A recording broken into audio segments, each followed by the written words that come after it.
Number one is to understand the dynamics of a smear campaign. Think about these two words. The two words are response and responsible, come from the same root, right? So when we say we're going to act responsible, what we are doing by saying that is we are saying we're going to respond. We're not going to do nothing, but we're going to be responsible. But keep in mind also that there is a difference between reacting and responding, or being responsible. So being responsible carries the connotation of thinking, of acting by design, by acting after you give something some thought, consideration. Whereas reacting is an impulse. So we want to respond not by impulse, but after we think. So we're going to act responsible. We're going to respond. And having said that, speaking of the dynamics of a smear campaign, we need to understand that there is no way to immediately, abruptly shut off a smear campaign. I mean, you just can't do it. I mean, even say, well, I could do something illegal and unethical, right? No, they're still going to talk about you because you did something illegal and unethical. So there's no way to shut down a smear campaign instantly. You can't stop somebody from trash talking you. Just like nobody can stop you from trash talking them if you're a person of low enough character to do that. Hopefully you are not. But you're dealing with a narcissist, and a narcissist is by the very character, by the very definition, they are people of, low character. So their character is low. They have low character. Well, maybe they just don't have any character. So we won't say low character, we'll say no character. These are the people you're dealing with. So the dynamics of a smear campaign, you probably already know this, but just to get our minds in focus, let's keep in mind that you had this narcissist come into your life. You had no idea this was a narcissist. Otherwise, you never would have let them in most cases. Sometimes you don't have a choice. But this narcissist came into your life by love bombing you, by, faking it.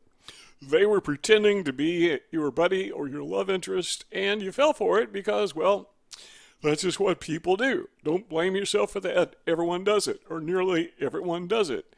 So after you realized that, or you thought you realized you had chemistry with this person, you guys were getting along great, what you found out was, in due time, that you were actually caught in this person's web. They began then to take advantage of you, to abuse you, sometimes verbally, emotionally.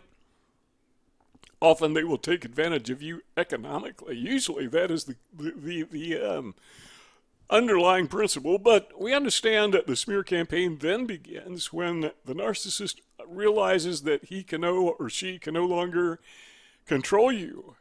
Because the whole purpose of a narcissist being in your life is to take supply. And I know we're going over things we've gone over 1,000 times, but just to put everything in context so we know what we're talking about. So they realize they can't hold you forever, just like they didn't hold the last person forever. So they start this smear campaign to, it's their way of managing the fallout, because once the relationship ends, other people are going to find out this is a bad guy.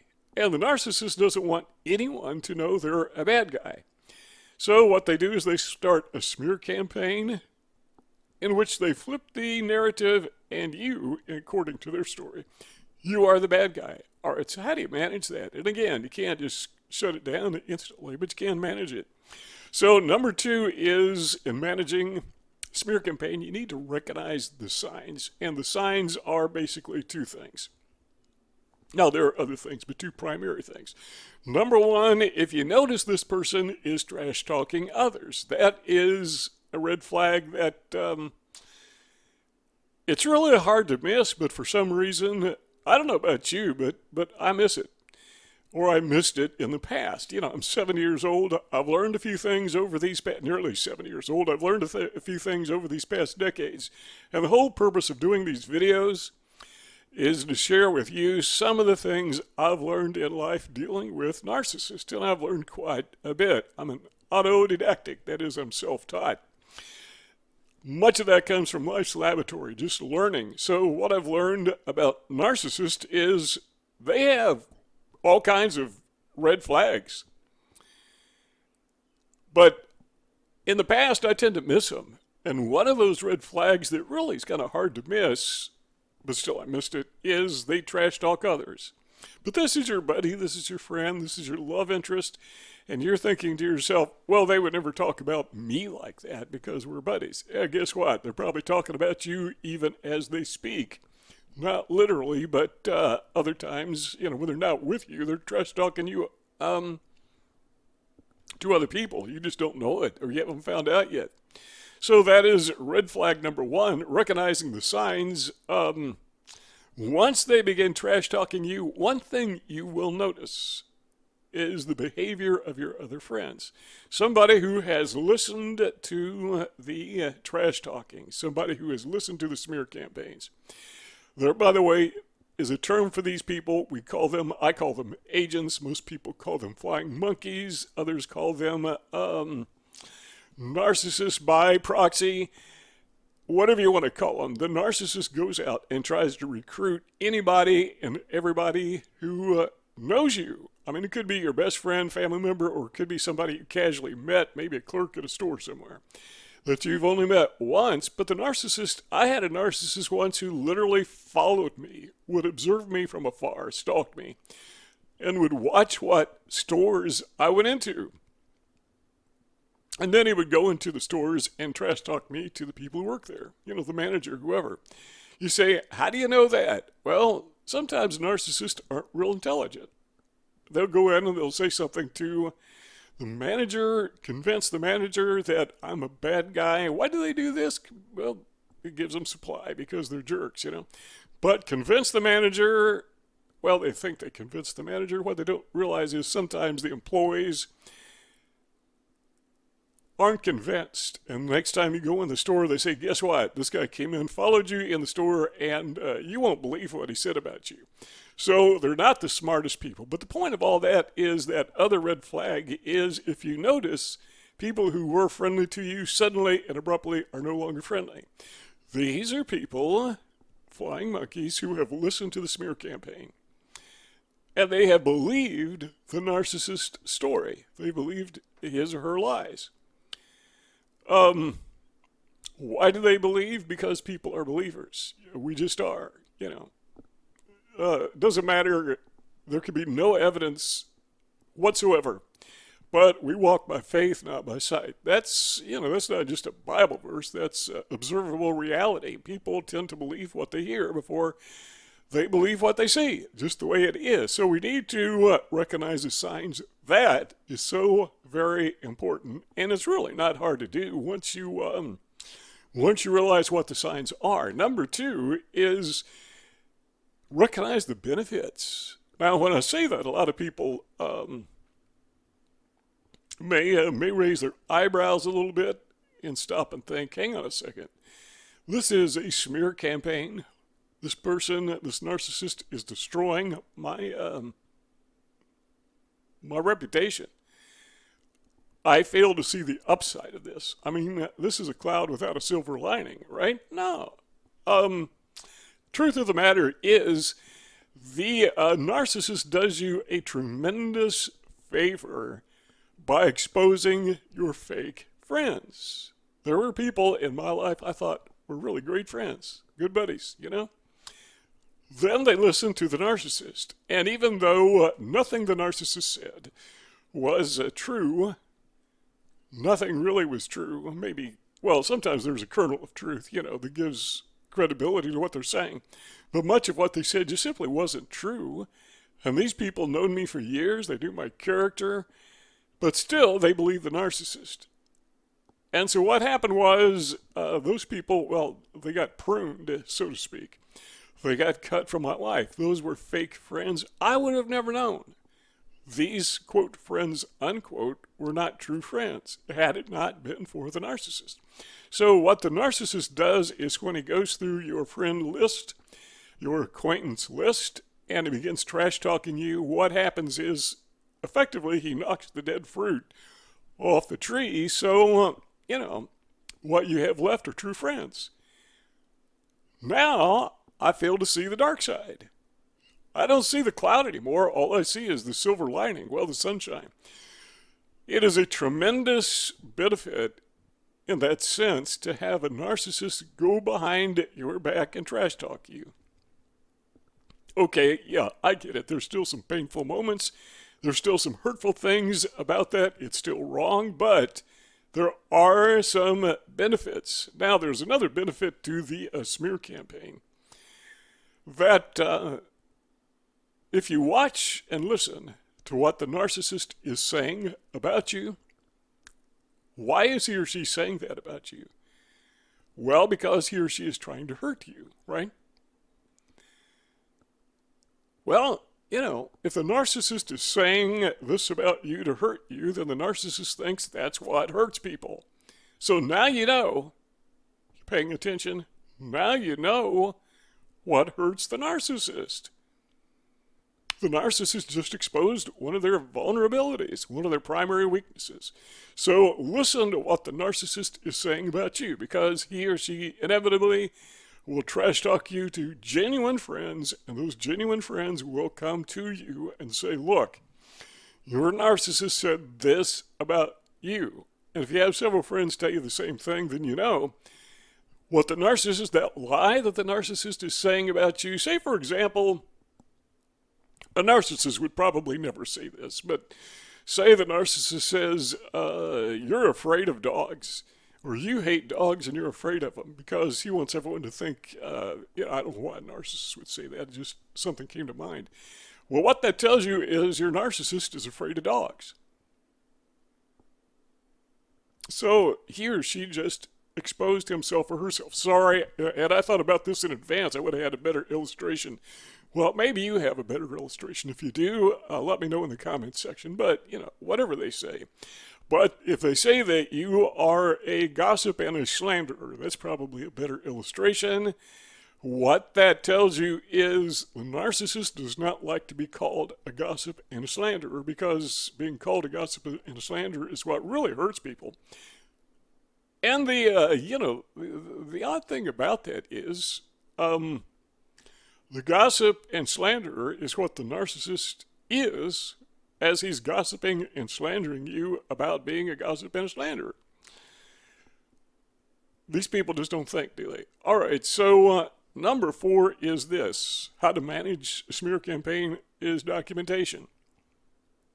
I don't know what the laws are in your state, in your jurisdiction, but where I live, my understanding is it's perfectly legal to video or audio record somebody without their knowledge. As long as one of the two members of the party know what's going on, know the recording is in place, it's perfectly legal. So once you understand that you are in the presence of a narcissist, why not document your encounters with these people? You say, well, I had an encounter with my narcissist and nothing happened. Why should I record that? Well, record everything, and the bits that you don't need, you can store them or you can delete them. Personally, I would store everything so you know that, or whoever listens will, and later will know you're being objective. I had a narcissist who I allowed to stay in my office, we're talking about years, because he was homeless. I felt sorry for the guy. And I think like 3 years he lived in my office. That's when I had a business and I had an office. No longer have one. But I had a video camera, security camera, sat out in the open. Actually it wasn't mounted. I had it sitting on a stand, kind of like the one that I'm looking at right now. And it basically recorded everything. And this guy would come in the office when I wasn't there, and he had a cell phone, which ironically, I bought for him, and I was paying for the service, again, because I'm incredibly gullible, naive, which I say I'm incredible gullible. That's a nice way of saying I'm stupid. But anyhow, I bought the guy a cell phone. And he would sit in front of the camera. Obviously forgot it was there because, it was omnipresent there all the time. You get used to things. He would sit in front of the camera, get on a cell phone, and trash talk me and other people. Okay, that's a red flag, but the problem is I didn't do that on purpose. I wasn't trying to record him. I was just trying to record any bad person who might break into my office. Actually, the video was there more for intimidation. People would walk in the door because it sat, in plain view when you walk in the door. I wanted anyone who happened to break into office break into my office and know they were being video recorded. So he would come and sit, the camera sat on the table. And he would come and sit on the table and trash talk people. But, you know, I didn't even think of that. But years later, I saw this cache of video recordings on my computer. I was getting ready to trash the computer, and I was going through the hard drive. And I wanted to delete, you know, as much stuff as I could. And plus, I was just kind of curious what I needed to keep. And I came across this cache of videos. It was, you know, these videos are automatically stored on my computer's hard drive. So I started going through these, and guess what I found? I found hours and hours of this guy sitting in front of the video camera, trash talking me and others. Talk about documentation. Now, I never shared those videos with anyone, but I still got them. Number 5. Oh, before I go on to number 5, I've got to say this. I said this so many times in other videos, I'm just going to say it just very briefly, but keep in mind there are public records. And if you're dealing with somebody who is a serial narcissist, and I've never met a narcissist who was not, there's a very good possibility that he or she has documents in public records where they have been sued, or they have sued someone, or they've been prosecuted. Have a look. Why not? It's online. It's public record. Anybody can look. All you need is to know the person's name. Don't even need to know their social security number. Number 5 is expect possible fallout. So what you can... I pause when I say this because it's almost an understatement, but the whole purpose of smear campaign is fallout. I mean, that's the whole design, is to destroy you. So yeah, just expect that. It's so obvious. I'm not sure that I really even need to say it, but the whole idea is to destroy you so that the perception, the false perception, will be that you're the bad guy and the narcissist is the good guy. That is a false perception so that he or she can go on and victimize others. Nothing a narcissist hates worse than the truth. And that throws us back to the to number 4, documentation. Number 6 is this. This is the big one. This is the big one. Do not reciprocate, because I did a whole video on this. Do not reciprocate. Tit for tat. Don't do it. Don't fight with a narcissist, because the narcissist loves to fight. They get their supply from fighting. They lure you into the debate. They lure you into the fight, and they love it because, well, the fact that they lured you in convinces them that they are in control. And being in control is what they love. That's what feeds them. That's what feeds their supply. They're not interested in winning and losing as much as they are in controlling. And if they can control you and they lose, they win.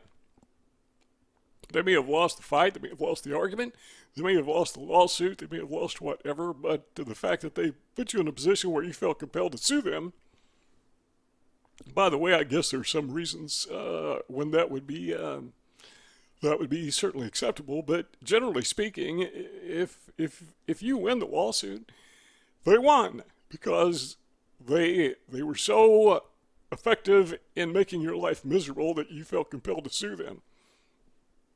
And the thing I've noticed about narcissists, I say this off the cuff because it comes to mind, is most of the narcissists I've met tend to be broke.